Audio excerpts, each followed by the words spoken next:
మీకు తెలిసింది, మీకు తెలుసు. దౌర్భాగ్యులు అంటే అర్థం ఏంటమ్మా? అమ్మా, దౌర్భాగ్యులు అంటే అర్థం ఏంటి?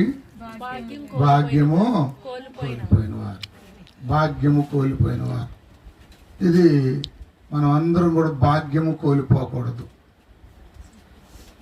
భాగ్యము కోల్పోయిన వాడు ఏ మార్గంలో నడుస్తాడు? దుర్మార్గంలో నడుస్తాడు. ఏ మార్గంలో అమ్మా? దుర్మార్గం. ఇప్పుడు దౌర్భాగ్యుడు అయిపోతాడంటే మరి నులివెచ్చగా ఉన్నప్పుడు. ఎప్పుడమ్మా? నులివెచ్చగా. ప్రకటన గ్రంథం తీయండి ఒకసారి, అక్కడ ఉంది ప్రకటన గ్రంథము.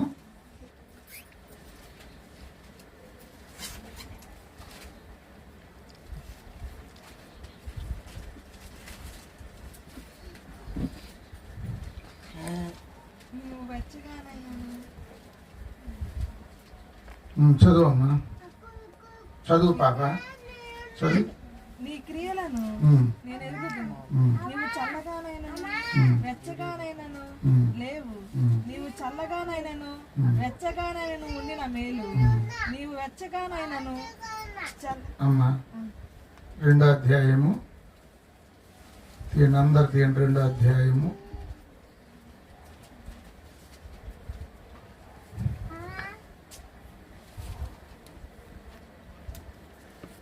2వ అధ్యాయంలోనా 3వ అధ్యాయంలో ఉంది? ఏదో ఒకటి సార్. 3వ అధ్యాయము 15 వచనం. 3వ అధ్యాయం 15 వచనం చూడండి. ఇక్కడ నీ క్రియలు, నీ క్రియలు అంటే అమ్మా ఇది చూడండి. క్రియ అంటే ఏంటి? పని. నీ పనితనం, నీ నడక, లేక నీ పని, ఇదంతా క్రియ. మనం చేసే పనులన్నీ క్రియలు. ఇక్కడ అంటాడు నీ క్రియలను నేను ఎరుగుదును.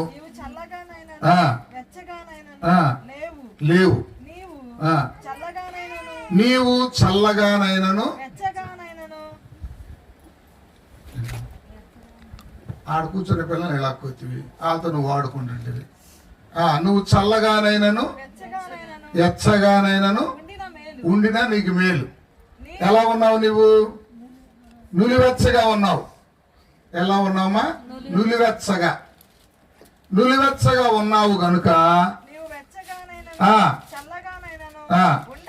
ఉండక నులివెచ్చగా ఉన్నావు గనుక నేను నిన్ను నా నోట నుండి ఉమ్ము వేయ.